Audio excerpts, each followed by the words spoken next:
Namaku Fadli, umur 28 tahun. Aku suka naik gunung sendirian. Banyak orang bilang itu berbahaya, tapi buatku ada ketenangan tersendiri saat jalan sendiri di alam. Waktu itu hari Jumat sore, aku memutuskan untuk naik ke Gunung Karangjati, gunung kecil yang jarang dikunjungi orang. Katanya sih jalurnya sepi dan jarang ada pendaki karena belum dikelola resmi. Justru itu yang bikin aku penasaran. Aku mulai pendakian sekitar jam 3 sore. Langit agak mendung, tapi aku tetap lanjut. Jalur masuknya berupa jalan tanah yang kanan kirinya penuh pepohonan. Udara sejuk, cuma suara langkah kakiku dan sesekali burung terdengar dari kejauhan. Jam 5 sore, kabut mulai turun. Tebal banget. Aku pakai headlamp walau belum gelap total. Tapi anehnya, setiap aku berhenti sebentar, aku seperti mendengar suara langkah kaki di belakangku. Pelan, seperti orang mengikuti. Tapi saat aku menoleh, tak ada siapa-siapa. Paling cuma suara daun jatuh, pikirku, mencoba menenangkan diri. Aku sampai di area datar yang cukup luas. Di situ aku putuskan untuk pasang tenda. Walau belum sampai puncak, kabut makin tebal dan hari mulai gelap.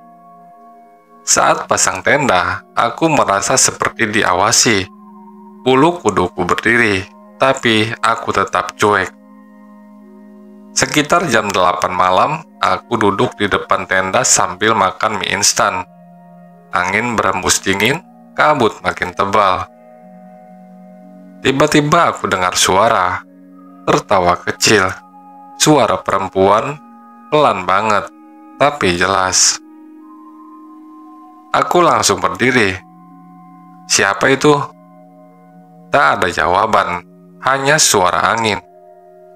Aku nyalakan senter dan sorot ke arah hutan, tapi tak ada apa-apa. Aku mulai cemas. Keringat dingin keluar. Aku masuk ke dalam tenda dan menutup rapat. Aku coba tidur, tapi sulit. Suara langkah kaki itu muncul lagi. Kali ini mengelilingi tenda. Langkahnya pelan, tapi terdengar jelas. Aku tahan napas. Jantungku berdetak cepat. Suara itu berhenti tepat di depan tenda. Lalu ada bayangan orang berdiri di luar. Aku bisa lihat dari bayangan senter kecilku yang menyala dari dalam. Bayangan itu tidak bergerak, hanya berdiri. Lama banget. Aku ingin berteriak, tapi suaraku tercekat. Aku buka ponselku, coba lihat jam, sudah jam 12 malam. Aku beranikan diri buka sedikit resleting tenda, tapi tak ada siapa-siapa di luar. Saat aku tutup kembali resletingnya, aku mendengar bisikan dari arah belakangku. Turun, turun sekarang juga. Aku refleks menoleh, tapi tentu saja tidak ada siapa-siapa. Aku langsung keluar tenda, ambil barang secepatnya, dan turun malam itu juga, walau gelap dan berkabut. Rasa takut mengalahkan rasa capekku. Aku sampai ke bawah sekitar jam 3 pagi.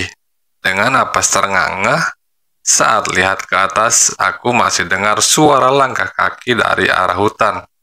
Lalu hilang begitu saja. Sejak saat itu, aku nggak pernah lagi solo hiking ke gunung yang belum jelas jalurnya. Gunung memang indah, tapi kita harus sadar, ada tempat yang sebaiknya tidak didatangi sendirian. 2 minggu setelah kejadian di Gunung Karangjati, aku masih belum bisa tidur nyenyak. Setiap malam, suara langkah kaki itu seperti datang lagi di kepalaku. Kadang aku dengar suara tawa pelan saat kamar sudah gelap. Tapi saat aku nyalakan lampu, semuanya sunyi. Aku sempat cerita ke temanku Bayu, sesama pendaki, tapi dia malah penasaran. Fad, aku pernah dengar soal gunung itu. Katanya dulu pernah ada pendaki hilang di sana, kata Bayu suatu malam. Serius loh? Tanyaku. Iya, pendaki perempuan. Hilang waktu solo hiking juga. Sampai sekarang jasadnya nggak ketemu. Ada yang bilang sih dia jatuh ke jurang. Ada juga yang bilang dia masih gentayangan. Aku merinding. Jangan-jangan suara tawa yang aku dengar waktu itu. Lanjut Bayu. Kalau lo mau, minggu depan kita naik bareng. Cek lagi jalur itu. Siapa tahu lo ketemu sesuatu yang penting. Awalnya aku ragu, tapi rasa penasaran itu lebih besar. Akhirnya kami sepakat naik berdua hari Sabtu pagi. Hari pendakian tiba.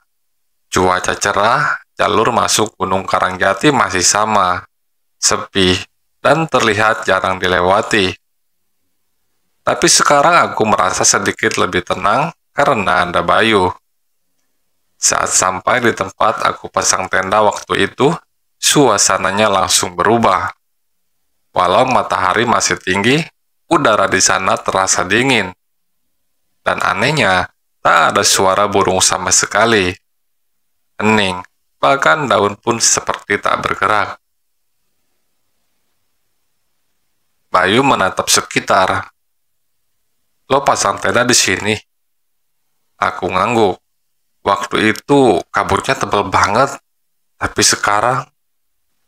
Belum selesai aku bicara, Bayu berjongkok di tanah, menunjuk sesuatu. Fad, ini bekas sendal lo. Aku lihat ke arah yang dia tunjuk. Tanahnya memang agak rata, seperti bekas diinjak lama. Tapi di situ juga ada sesuatu yang bikin aku kaget. Potongan kain merah kecil, kotor dan sobek. Aku nggak bawa kain merah, ucapku. Bayu memungutnya, lalu berkata pelan. Katanya, si pendaki perempuan itu terakhir terlihat pakai jaket merah. Kami saling pandang, udara makin dingin. Waktu sore mulai datang, kabut turun pelan-pelan. Aku dan Bayu segera pasang tenda dan nyalakan api unggun. Tapi malam itu terasa lebih gelap dari biasanya. Bahkan lampu senter kami seperti tidak mampu menembus kabut. Sekitar jam 10 malam, aku dan Bayu duduk di depan tenda. Tiba-tiba, kami mendengar suara langkah kaki, perlahan makin dekat. Suaranya sama seperti yang aku dengar 2 minggu lalu. Lalu Bayu berdiri, ambil senter, lalu sorot ke arah hutan. Tapi tidak ada apa-apa. Kemudian, suara tawa itu muncul lagi. Kali ini Bayu dengar juga. Wajahnya langsung pucat. Lo dengar itu? Tanyanya. Aku langsung ngangguk. Kami mundur perlahan ke tenda. Tapi sebelum masuk, kami melihat bayangan perempuan berdiri di kejauhan, samar-samar di balik kabut. Dia pakai jaket merah dan tidak punya wajah. Bayu langsung tarik tanganku. Masuk sekarang. Kami berlari masuk ke tenda dan menutup resleting. Di dalam kami hanya bisa saling menatap dengan napas tak beraturan. Tiba-tiba dari luar terdengar suara tangan mengelus tenda, perlahan mengelilingi kami. Tolong aku, dingin. Kami terdiam, tak ada yang berani bergerak, dan malam itu terasa sangat panjang. Malam itu benar-benar neraka. Suara tawa perempuan, bisikan minta tolong, dan elusan tangan dari luar tenda terus berulang sampai menjelang subuh. Aku dan Bayu sama sekali nggak bisa tidur. Kami hanya bisa duduk saling bersandar dengan wajah tegang dan badan menggigil. Sekitar jam 5 pagi, suara-suara itu mendadak hilang. Hutan jadi hening, tapi rasanya bukan hening yang tenang, lebih ke hening yang menakutkan. Seolah semua makhluk di sana sedang menahan napas. "Ayo kita turun sekarang," bisik Bayu. Aku hanya mengangguk. Kami bereskan barang dengan cepat. Saat membongkar tenda, aku menemukan sesuatu yang tidak aku bawa. Selembar foto kecil yang kusut dan lembab. Di foto itu terlihat wajah seorang perempuan muda dengan senyum lebar, mengenakan jaket merah. Di balik fotonya ada tulisan tangan. "Aku tidak ingin sendiri." Tanganku langsung gemetar. Aku kasih lihat ke Bayu, dan dia hanya bisa melongo. Tanpa banyak bicara, kami langsung jalan turun. Tapi jalurnya terasa berbeda. Pohon-pohon yang tadi kami lewati tak terlihat. Rasanya seperti kami diputar balik di jalur yang sama. "Bayu, ini kok kita muter-muter di tempat yang sama ya?" Lalu Bayu diam, matanya mulai panik. "Kita nyasar, Fat." Aku mulai panik juga. Napasku semakin berat. Kabut datang lagi lebih tebal. Kami coba cari jalan turun, tapi setiap jalan yang kami ambil selalu kembali ke tempat awal. Sampai akhirnya, kami tiba di suatu pohon besar yang batangnya hitam, seperti terbakar. Di depan pohon itu ada sebuah batu nisan kecil dengan tulisan samar. "In Memoriam Dinda, pendaki terakhir." Aku langsung paham. Nama pendaki yang hilang, Dinda, perempuan yang disebut Bayu. Mendadak dari belakang pohon muncul sosok perempuan berjaket merah. Kali ini wajahnya terlihat jelas. Pucat, mata hitam, bibir biru. Tapi ada air mata yang mengalir dari matanya. Dia tidak bicara, hanya menatap lama, lalu berbisik. "Terima kasih sudah kembali. Sekarang kamu yang gantikan aku." Tiba-tiba tubuhku terasa berat. Kakiku tak bisa digerakkan. Napasku tercekat. Dunia seperti berputar. Suara-suara aneh terdengar di telinga.